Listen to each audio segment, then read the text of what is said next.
All right, in this explainer, we're diving deep into something really powerful: how you can actually reprogram your subconscious mind to attract anything you truly desire. So let's just start with the feeling I think we've all had. You ever feel stuck? Like you're putting in all the effort, you're doing all the right things, but you're just spinning your wheels and the results aren't coming. Why does that happen? Well, the answer goes a lot deeper than you might think. You see, the answer might just lie in this powerful, invisible force that's quietly running, get this, about 99% of your life right now. And the crazy part is, most of us don't even realize it's there. That invisible force, it's your subconscious mind. Now, the best way to think about it is like a giant, powerful magnet. It's constantly pulling everything into your life: the people, the situations, the outcomes. But here's the crucial part: what it attracts depends entirely on its programming. So if it's programmed for struggle, well, guess what it's going to attract? But if you can program it for success, its power to pull what you want right to you is absolutely immense. And look, this isn't some new idea.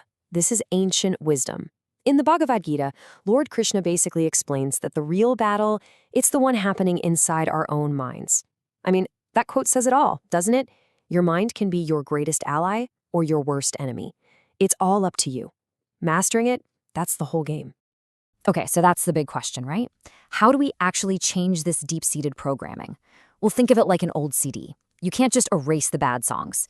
You have to intentionally, consciously record new music right over the old tracks.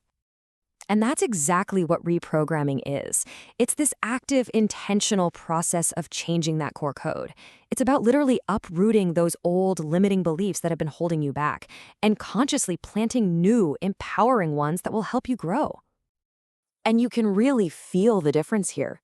On one side, you've got that old programming, that little voice that says, I can never succeed. It feels heavy, constricting. But then look at the other side, the result of new, empowering beliefs. I am lucky. I attract success.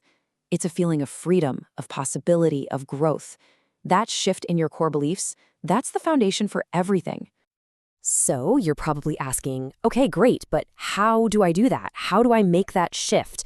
Well, the good news is we have a toolkit.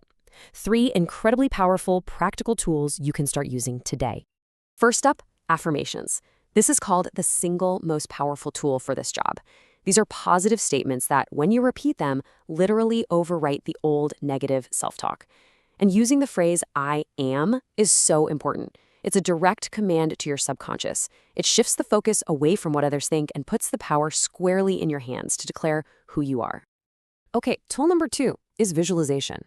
Now, there's a huge myth that some people just can't visualize, but here's the secret. You're already doing it all day long. We all are. The real question isn't if you can visualize. The question is, what are you visualizing? Are you focusing your imagination on what you want to create, or are you just replaying old negative memories over and over again? And that brings us to our third amazing tool, gratitude. This quote from Buddha nails it. Gratitude is the beginning of your transformation. Why? Because it completely flips your focus. It yanks your attention away from what you lack and shines a giant spotlight on the abundance you already have. And that feeling, that state of being, it makes you a magnet for more good things to come into your life. Just how powerful is this? Get this. There's a story about a couple who were on the verge of divorce. They saved their entire marriage with one simple exercise. Every single night, they just wrote down 5 things, only 5, that they genuinely appreciated about their partner. That small, consistent shift changed absolutely everything. Okay, so you've got the tools. You're using affirmations, you're visualizing, you're practicing gratitude. But there is one final, absolutely critical ingredient that ties it all together and makes the magic happen in the real world. This is so simple, but so profound. The core of attraction is action. It's right there in the word itself. You see, reprogramming your mind tunes your magnet to the right frequency. But manifestation is not a spectator sport. You have to get in the game and participate in bringing your goals to life. And action isn't just about physical hustle. No, it has 5 essential layers. It starts with mental action. That's the idea. Then it's fueled by emotional action. That's the belief and the passion. Then comes the physical action, the stuff you actually do. But it's also supported by financial action, like investing in your goal. And finally, spiritual action, which is all about trusting the process. You need all 5 working together.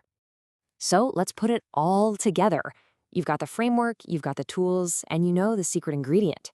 So let's wrap this up with a clear action plan based on everything we've just covered. Here it is, your 4-step action plan. Step 1, believe. It all starts with you. The law of attraction is really just the law of you. Step 2, have a goal. Get crystal clear on what you want. Step 3, reprogram. Use those tools we talked about, affirmations, visualization, gratitude, every single day. And finally, step 4, act. Take that inspired action across all 5 layers and start moving toward your goal. You know, this whole journey of transformation, it doesn't begin with some giant leap. It begins with a single conscious choice. It starts by identifying just one limiting belief and deciding to change it. So the final question I'll leave you with is a simple one. Now that you have the tools, what is the very first belief you will choose to change?